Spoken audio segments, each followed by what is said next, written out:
Eighth science 8वी विज्ञान force third chapter force and pressure. Force म्हणजे बल आणि प्रेशर म्हणजे दाब. आता we are going to learn today balanced and unbalanced force. आज आपण बॅलन्स्ड म्हणजे संतुलित आणि अनबॅलन्स्ड म्हणजे असंतुलित आणि फोर्स म्हणजे बल पाहणार आहोत. आता बॅलन्स्ड फोर्स कोणता आहे, अनबॅलन्स्ड फोर्स कोणता आहे ते आज आपण पाहणार आहोत. आता see here, children playing tug of war. Tug of war म्हणजे रस्सीखेच. चिल्ड्रन म्हणजे मुलं, प्लेइंग म्हणजे खेळत आहेत, टग ऑफ वॉर म्हणजे रस्सीखेच खेळत आहे. टग ऑफ वॉर म्हणजे रस्सीखेच खेळत आहे. पुल द रोप. पुल म्हणजे ओढता, रोप म्हणजे दोरीला किंवा सोलला. Pull the rope in their respective direction. In their respective direction. आता समजा हे रोप आहे. काय आहे हा? रोप आहे. हा जो रोप आहे तो काय करतात, एकमेकाकडे असं खेचतात, ओढतात एकमेकाकडे. लक्षात का? समजा दोरी आहे, तिकडची मुलं तिकडे पुल करतात, तिकडची मुलं इकडे पुल करतात. लक्षात? आता बघा, children playing tug of war pull the rope in their respective direction. Children म्हणजे मुलं, प्लेइंग म्हणजे खेळत आहेत, टग ऑफ वॉर म्हणजे रस्सीखेच. म्हणजे एक दोरी असते, दोरीच्या इकडे मुलं असतात, तिकडे मुलं असतात, एकमेकाकडे पुल करतात म्हणजे खेचतात. Children playing tug of war pull the rope in their respective direction. Respective इकडची मुलं तिकडे वळतात, तिकडची मुलं इकडे वळतात. त्याला काय म्हणतात? इन देअर रिस्पेक्टिव्ह डायरेक्शन म्हणजे त्यांच्या दिशेमध्ये ते मुलं ओढतात. If the pull of the force is equal on the two sides, the rope does not move. आता ही समजा रोप आहे, इकडची मुलं आणि इकडची मुलं बल लावतात. इकडचा फोर्स आणि इकडचा फोर्स जर इक्वल असेल, समान असेल, तर रोप कशी असते? स्थिर राहते. If this side's children pulling this rope, in this side's children pulling the rope, if the force applied by this side and applied by this side is equal, then this rope remains stationary. म्हणजे जेव्हा इकडची मुलं आणि इकडची मुलं लावलेले बल समान असतं तेव्हा रोप कसा असतो? स्थिर असतो.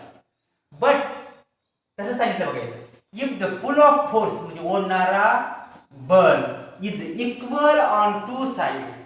If the pull of force म्हणजे ओढणारं बल is equal on two side म्हणजे दोन्ही साइडला लावलेलं ओढणारं बल जर समान असेल, the rope does not move. The rope म्हणजे दोरी अजिबात इकडे तिकडे हलत नाही. when the rope does not move, किंवा हा रोप किंवा रोप आता स्थिर आहे, रोप म्हणजे दोरी असते समजा, रोप म्हणजे स्थिर असते. when the pull of force on two side is equal, दोन्ही बाजूला ओढणारं खेचणारं बल जर समान असेल तर तो रोप कसा असतो? स्थिर असतो, हलत नाही. आता बघा, आणि त्यालाच काय म्हणतो आपण? बॅलन्स्ड फोर्स म्हणतो. ह्यालाच काय म्हणतो? Balance. When the pulling force on two sides is equal, the rope does not move, and this is called a balanced force. ह्यालाच काय म्हणतात? संतुलित बल. जेव्हा रस्सीच्या दोन्ही बाजूला, दोऱ्याच्या दोन्ही बाजूला लावलेलं बल समान असतं तेव्हा ती दोरी किंवा ही स्केल कशी असते? स्थिर असते, हलत नाही. त्याला म्हणायचं संतुलित बल. लक्षात का? When the pulling of force on applying on the two sides is equal, the rope does not move, and this applied force is equal on the two sides. This is called a balanced force. याला संतुलित बल म्हणायचं. कसं संतुलित बल म्हणायचं? आता बघा, if the force is more on one side, the rope moves in that direction. if म्हणजे जर, द फोर्स म्हणजे बल, इज म्हणजे आहे, मोर म्हणजे जास्त, ऑन वन साइड एका दिशेला बल जर जास्त असेल, द रोप म्हणजे दोर, मूव्ह इन दॅट डायरेक्शन म्हणजे त्याच दिशेला काय होतो? तो हलतो. आता बघा, suppose this is the rope, म्हणजे समजा हा काय दोर आहे. in that direction children are pulling the rope. In this direction children are pulling the rope. in that direction when the pulling force is more than this direction, म्हणजे ह्या दिशेला लावलेलं फोर्स ह्याच्यापेक्षा जास्त in that direction the pulling force is more then this rope goes in this direction and this is called unbalanced force. म्हणजे इकडे कसं जास्त लावलं बल आणि ह्या दिशेला कमी बल लावलं, ज्या दिशेला जास्त बल लावलं त्या दिशेला काय होतं, रोप म्हणजे दूर जाते. ह्यालाच काय म्हणतो आपण, अनबॅलन्स्ड म्हणजे असंतुलित बल म्हणतो. ज्यावेळेस बल दोन्ही बाजूला समान असतं त्यावेळेस ती दोरी कशी असते, स्थिर असते, त्यालाच काय म्हणतो आपण, बॅलन्स्ड फोर्स म्हणतो, म्हणजे संतुलित बल म्हणतो. पण जेव्हा एका दिशेला जास्त बल, एका दिशेला कमी बल असेल तेव्हा जास्त दिशेच्या बलाने ती दोरी जाते, त्यालाच काय म्हणतो आपण, इनबॅलन्स्ड फोर्स किंवा काय म्हणतो, अनबॅलन्स्ड फोर्स किंवा असंतुलित बल म्हणतो. लक्षात का तुमच्या? when pulling force the when the pull of force is more at one side and less on the other side, the rope move in that more side direction, more force in the direction. This is called a balanced force. म्हणजे जेव्हा दोरीच्या दोन्ही बाजूला असमान बल लावला जातो तेव्हा जास्त बल असणाऱ्या दिशेला ती काय दोर जाते, त्यालाच म्हणतो आपण असंतुलित बल. जेव्हा दोन्ही बाजूला समान बल लावतो तेव्हा तिला काय असतं, दोरी स्थिर असते, त्याला काय म्हणतो आपण, बॅलन्स म्हणजे संतुलित बल म्हणतो. आता बघा, धिस मीन्स दॅट याचा अर्थ होतो, धिस मीन्स दॅट म्हणजे याचा अर्थ initially the two forces are balanced. म्हणजे हेच बघा, ज्यावेळेस इक्वल फोर्स असतात दोन्ही बाजूला त्यालाच काय म्हणतो आपण, the two forces are balanced. जेव्हा when pull of force is equal on both sides, the two forces are balanced. म्हणजे दोन्ही बल कसे असतात, बॅलन्स्ड म्हणजे संतुलित असतात, त्याला संतुलित बल म्हणतो. The rope moves in the direction of higher force when the force become unbalanced. बघा, the rope moves in the direction of higher force. जास्त बलाच्या दिशेला जर रोप चालला तर काय म्हणतो, when the force become unbalanced. when म्हणजे जेव्हा, फोर्स म्हणजे बल, become unbalanced जेव्हा बल असंतुलित होतं तेव्हा जास्त बलाच्या दिशेला रोप जातो, म्हणजे आपला काय, रस्सी जाते. लक्षात आलं का तुमच्या? when the काय म्हणलं इथे बघा, the rope moves in the direction of higher force. म्हणजे जास्त बल असणाऱ्या दिशेमध्ये रस्सी दोर जाते, त्या दिशेला जाते. जेव्हा द फोर्स बिकम अनबॅलन्स, जेव्हा बल हे असंतुलित होते तेव्हा दोरी जास्त बलाच्या दिशेने जाते. जेव्हा इनबॅलन्स्ड फोर्स होतं, अनबॅलन्स्ड फोर्स होतं, when the force become unbalanced, जेव्हा बल असंतुलित होते, एका दिशेला कमी एका दिशेला जास्त, तेव्हा the rope move in the direction of higher, म्हणजे रोप जास्त दिशेच्या बलाकडे काय होतं, जातं, ज्याला अनबॅलन्स्ड फोर्स म्हणतो. आता बघा, आता दुसरा एक घटक आहे हा, let us see one more example. Let us see म्हणजे चला पाहू, वन मोर एक्झाम्पल आणखी एखादं उदाहरण चला पाहू या. आता आपल्याला काय बघायचंय, आणखी एक उदाहरण पाहायचंय. Let us see one more example. चला आणखी एक उदाहरण पाहूया. चला आणखी एक उदाहरण पाहूया. आता बघा, when big grain storage container, when म्हणजे जेव्हा, बिग म्हणजे मोठे, ग्रेन म्हणजे धान्य, स्टोरेज म्हणजे साठवलेलं, कंटेनर म्हणजे मोठा, कंटेनर म्हणजे मोठा डब्यामध्ये धान्य साठवलेलं आहे, मोठ्या एखाद्या पिंपामध्ये धान्य साठवलेलं तर कंटेनर म्हणतो. when big grain storage container is required to slide on the ground, it becomes easier if two person push it rather than one person. आता एक मोठा पिंप आहे, मोठा ड्रम आहे, त्याच्यामध्ये आपण धान्य साठवतो. ते धान्याला जर आपण एकट्यानं जर असं पुश केलं ते कंटेनर पुढे सरकतो का? नाही. when two or more person push this container, जेव्हा दोन किंवा अधिक व्यक्ती जर त्या कंटेनरला ढकलले तर ते काय होते, कंटेनर पुढे ढकलतो. बघा, आता एखादी मोठी गाडी बंद पडली, समजा जीप बंद पडली किंवा ट्रक बंद पडला किंवा टेम्पो बंद पडला, एक माणूस जर ढकलला तर ते टेम्पो ट्रक जीप हलते करत जागेतून नाही. पण जेव्हा 4-5 माणसं त्या टेम्पोला बंद पडले ढकलतात तेव्हा ती टेम्पो किंवा ट्रक किंवा जीप काय होते, हालचाल होते. म्हणजे लक्षात आलं, म्हणजे एक फोर्स, एका माणसाचा फोर्स कमी पडतो जेव्हा अनेक माणसं त्याला बल लावतात तेव्हा सगळ्यांचं बल एकत्रित होतं आणि ती गाडी पुढे ढकलते. आता बंद पडलेली गाडी जर आपल्याला पुढे ढकलायची आहे, एक माणसानं लावलेलं बल लावलं तर ती गाडी पुढे जात नाही, कारण त्याचं बल कमी पडतं. जेव्हा 4-5 माणसं त्याला फोर्स लावतात, push the tempo, push the jeep, then the jeep moves forward. जेव्हा एक माणूस त्याला बल लावतो ते बल त्याला कमी पडते ढकलण्यासाठी. जेव्हा 5-6 माणसं त्याला बल लावतात म्हणजे सगळ्यांचं एकत्रित बल होतं आणि सगळ्यांचं एका माणसाच्या बलाने जात नाही गाडी, पण 4-5 माणसं त्याला बल लावून ढकलतात तेव्हा सगळ्यांचं बल एकत्रित होतं आणि ती गाडी पुढे जाते. त्याचा अर्थ काय होतो, म्हणजे समजा आपण जे बल लावतो त्याला दुसरा येऊन जर बल लावू लागला तर सगळ्यांचं बल काय होतं, एकत्रित होतं आणि जास्त बल होतं, दोघांची बेरीज होते. समजा एक माणूस बल लावला आणि दुसरी 4-5 माणसं बल लावली, ते चौघांची काय होते, बलांची बेरीज होते. आता बघा, let us see one more example when a big grain storage container is required to slide on the ground. जमिनीवर सरकवायचा.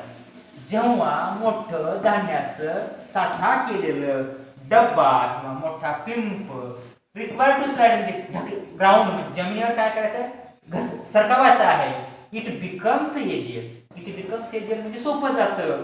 If 2 person push it rather than 1. म्हणजे एक व्यक्ती ढकलण्यापेक्षा 2 व्यक्तीनं जर त्या डब्याला ढकललं तर ते कसं होतं, सोपं जातं. कारण एक व्यक्ती ढकलतं त्याचं बल कमी पडतं आणि 2 व्यक्ती ढकलल्यामुळे काय होतं, त्याचं बल वाढतं आणि तो कंटेनर काय होतो, स्लाइड होतो ऑन द ग्राउंड.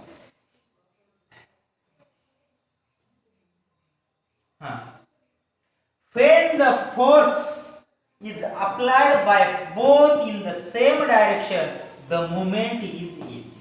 When म्हणजे जेव्हा, the force म्हणजे बल, is applied म्हणजे लावलं असतं, by both in the same direction. Same direction म्हणजे एकाच दिशेमध्ये जेव्हा दोघांनी बल लावल्यावर the moment is easy. When the force is applied by both in the same direction, म्हणजे एकाच दिशेमध्ये दोघांनी जर समजा हे बल अप्लाइड केलं म्हणजे प्रयुक्त केलं तर द मोमेंट इज इझी म्हणजे हालचाल कशी होते, सोपी होते.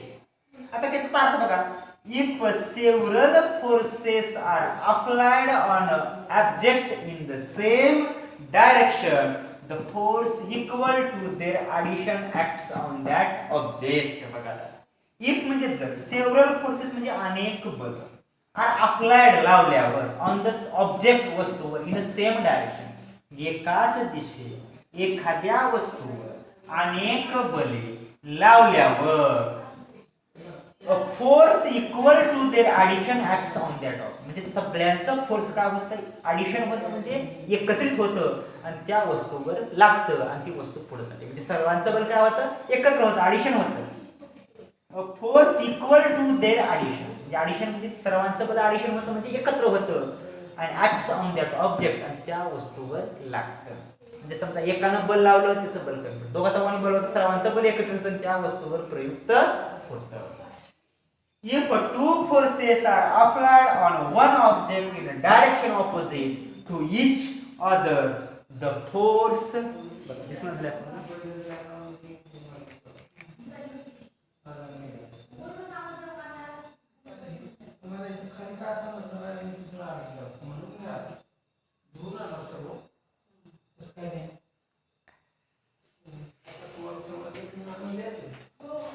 Let us see one more example when a big grain storage container is required to slide on the ground.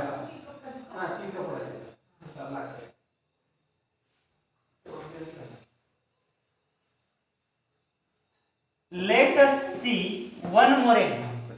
चला आपण आणखी एक उदाहरण पाहू.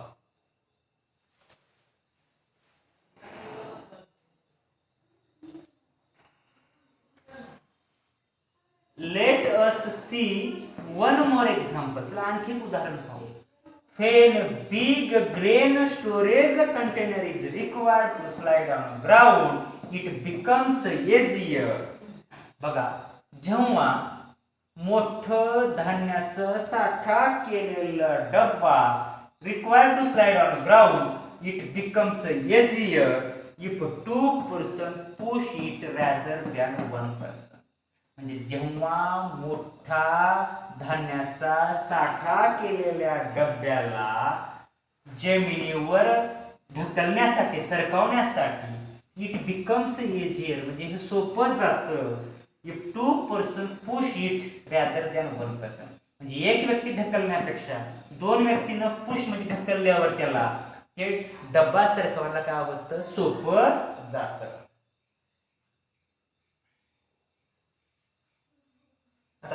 When the force is applied by both in the same direction, the movement is easy.